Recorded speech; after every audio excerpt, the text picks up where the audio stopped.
All right, welcome into the first edition of the Knox Weekly podcast. I'm Grant Pepper, reporter at Knox Pages.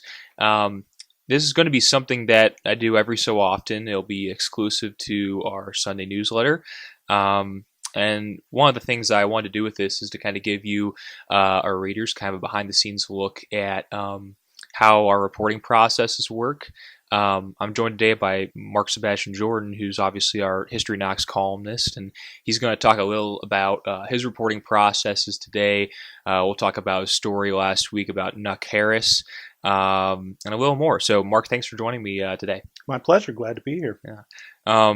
So, like I said, Mark Jordan is our History Knox columnist. Mark, how long have you been writing for I guess, a lot of publications? Mount Vernon News, you've been around for a long time writing this stuff. Yeah, since at least the 1830s. It feels like that.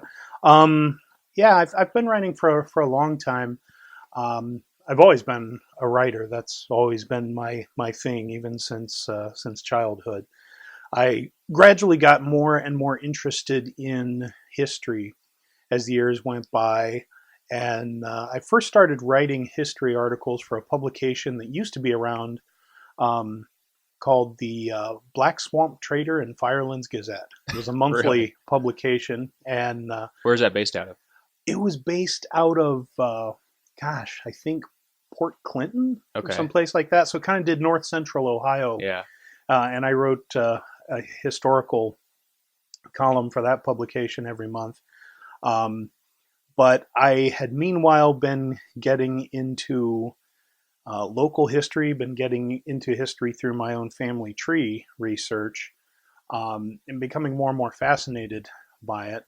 And so I started doing more and more writing like this. I did some historical dramas that I wrote about requiring very in-depth research. And that's kind of where I developed the taste for trying to trace a story down as deep into its roots as I could. It's basically a way of playing detective as a fun hobby to try to see what you can figure out about stuff. So then I came to the Mount Vernon News in 2007, was there for a few years, did some more of this kind of thing, plus more general journalism. I've been doing writing about music as well. For almost a couple decades now for various websites and blogs. And then started the History Knox column here just about a year and a half ago. Mm-hmm.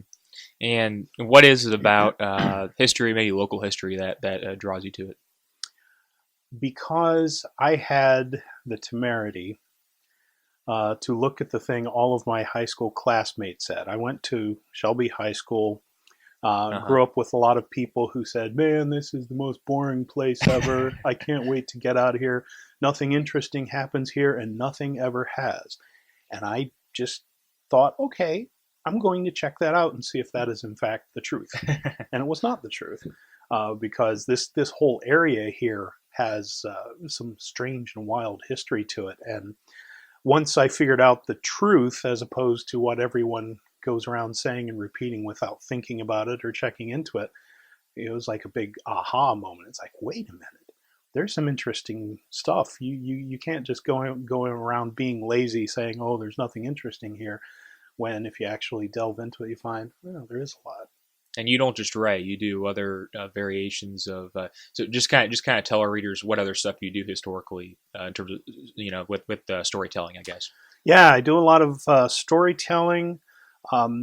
Finding the stories. I may write about them, but then I also like to tell the story, whether it's like I recently did an event down in Mount Vernon for the Chautauqua series. Now that's usually living history, but they let me come in every so often, and I just do straight storytelling about some story that I've been working on. Mm-hmm. I love doing that. I have started doing historical bus tours. I've been last fall started a tour up in Cleveland with Scarlet Transportation, where it's all about the serial killer that operated in Cleveland in the 1930s, dubbed by the press the Mad Butcher of Kingsbury Run, also known as the Torso Killer. And so I started a tour up there where I actually take people on a bus trip from site to site where some of the victims were found. Wow.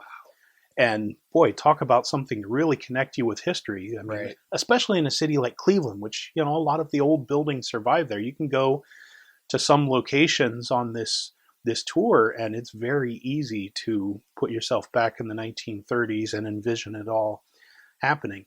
So I'm currently working on a more general Cleveland murder and mayhem tour, which is going to take in some various smaller crimes and disasters and things like that. Just fascinates me. Yeah, very cool. Well, we'll get into a little bit. Your story last week, your History Knox column, was on Knox Harris, Mount Vernon's forgotten founding father. And, I found this story fascinating. I know our readers did too. Would you kind of explain, I guess, before we get into this story in particular, one question that people probably ask you a lot is, how in the world do you find this stuff? Like, how do you find it, and how do you choose what to write about each week?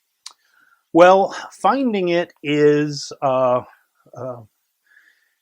it's a mixture of extensive digging and luck, because some stories you stumble across, others there's something there, and you dig until you find it. You dig in old archives, old records, old newspapers. The simple fact is, obviously I'm not getting paid princely wages to write a local history column once a week. I basically, what I get paid for it, I funnel back into the cost of doing further research. I'm basically supporting my hobby with this kind of thing. But what a fun hobby it is. In the case of the Knox Harris story, that one goes back to a talk that I heard historian Lorley Porter give, and she talked about Knox Harris. So she's the one who did the initial digging and finding of the story. And as she said in that talk, it was at the Mount Vernon Library, about 10 years ago, right? Yeah, about 10 years ago, maybe even 11. And she said that she merely bumped into information about him when she was researching her book about Dan Emmett. And so she shared her findings there. And I took that and dug a little further and came up with a little information about when he left the Mount Vernon area and moved up to Kalamazoo, Michigan, and found the wonderful photograph of him. How'd you find that? Not to reveal your secrets, but... I can reveal my secrets because precious few other people would ever spend the amount of time that it takes to dig through things this way. Genealogical sources. I had the background from doing my own extensive family tree work that now I know how to go into those kinds of sources, online databases. In the case of Knox Harris, there's a historical marker for him. So you can search through, like, state historical markers are a good source of information. And you have to kind of develop the knack on how to tweak internet searches in order to get things to show up. For instance, nothing in Michigan would turn up under the name Knox Harris, because it appears that he stopped using that shortened form of his name. So the only way you can find anything about him in Michigan is by looking under his full name, Enoch Harris. Interesting. And so you have to try a lot of approaches. I mean, part of the success with searching databases is doing infinite variations of your search, because especially in old records, things are misspelled, things are approximated.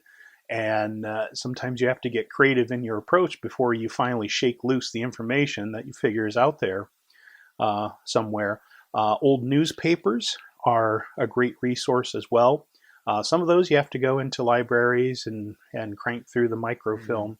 Some of those are online, though. In fact, it was with an online search of newspaper database that I found a breakthrough in the story I'm working on for this week. Found a couple extra pieces of information last night that I'm excited about. But with the Knox Harris story, the funny thing is, I have a pretty good recall. With that storyteller background, I collect information so I can remember those stories and tell them later on. Right. But I had forgotten about Knox Harris. I'd forgotten about Dr. Porter's talk at the library. But I was good when I was working at the Mount Vernon News at keeping clippings of my old articles. And I was just reorganizing some files in there last week in my office when I started flipping through one of the years, because I was like, oh gosh, I wonder what I was doing, 10 years ago or whichever year it was. And looking at things, some things I remembered well, others I had forgotten about. And I had forgotten about Knox Harris until I saw the article that I wrote. And then I realized, wow, this is one that needs to be looked at again, updated, see if there's any further information, plus just to remind people of the story, especially in the very interesting situation of having an African-American gentleman who was one of the founders of Mount Vernon. Right.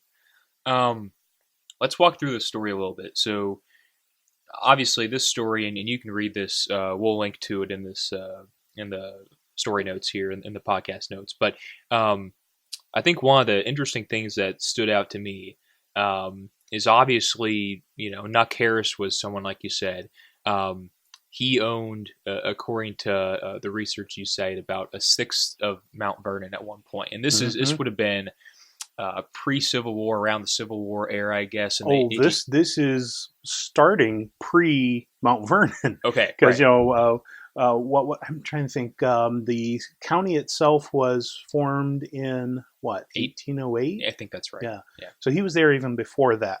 Yeah. So he's one of the first people on the scene, starts buying property. And one of the things I still want to know, and I'll come back to it more in the future, just to see if I can shake any new information loose, but I would love to know more about Knox Harris's background. Where exactly did he come from? Was he a slave? Was he born free?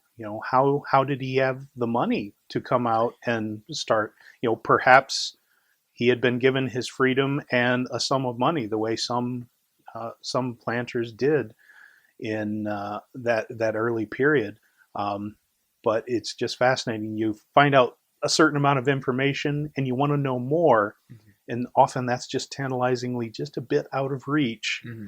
But I like to keep going back and shaking the records to see if anything falls out, because occasionally something new will pop up. Yeah. It's just that, you haven't found the right way to find it, or maybe it's hasn't been scanned and put online yet.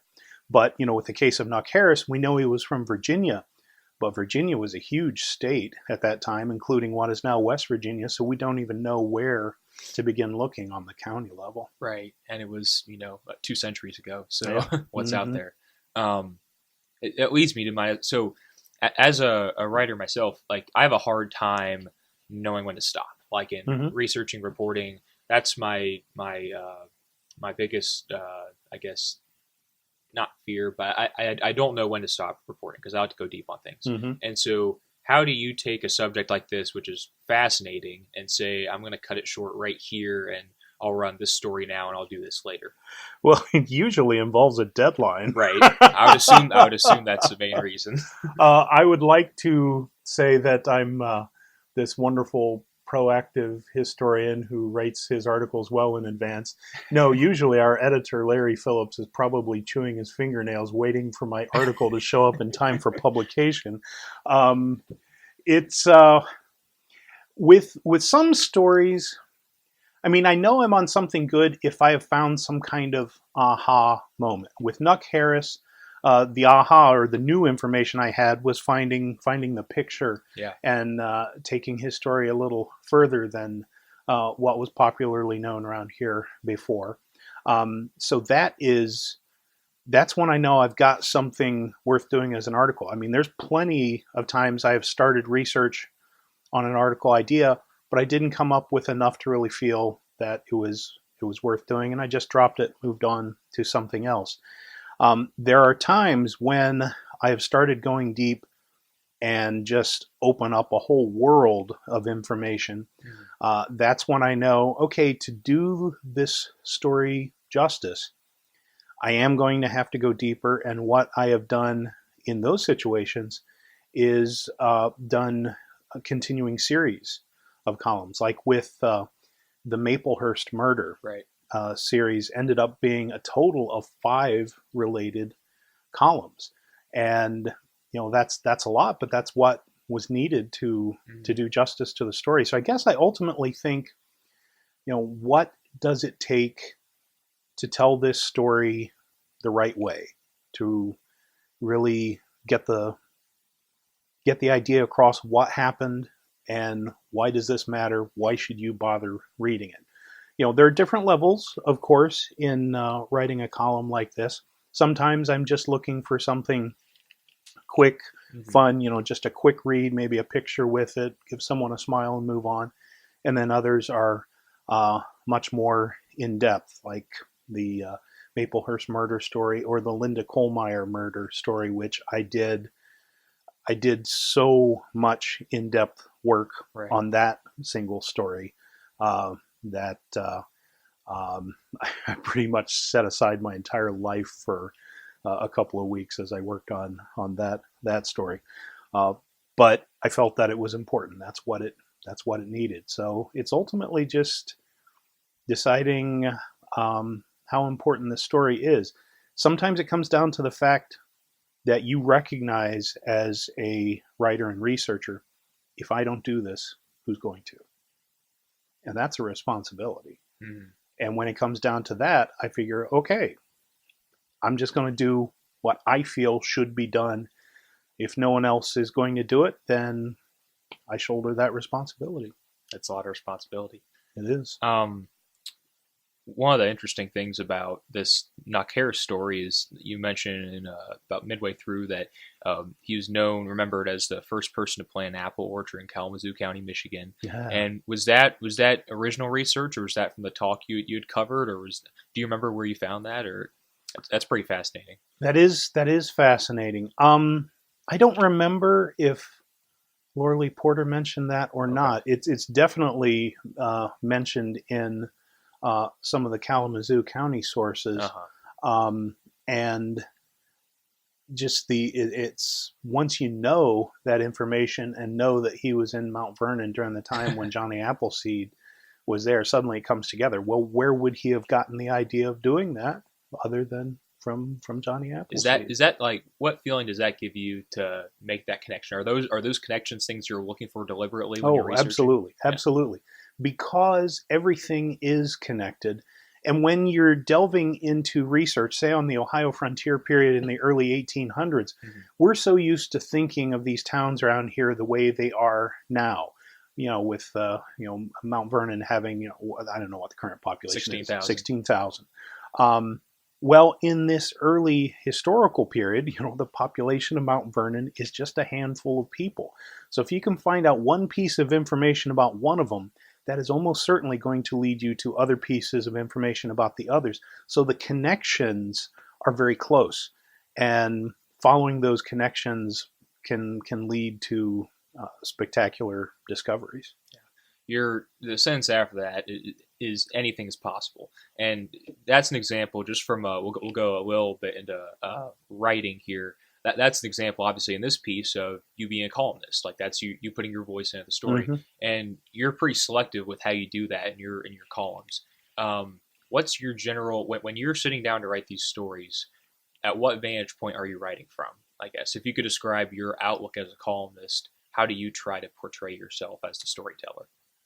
Well, I always am aware of myself as the storyteller, but I try not to inject myself into the story unless there is some advantage to having it known that it's coming from my point of view. When I say something like that, anything is possible, that's just kind of a tease toward the idea that more discoveries can and will be made in the future, because I'm going to keep looking at this. this kind of stuff.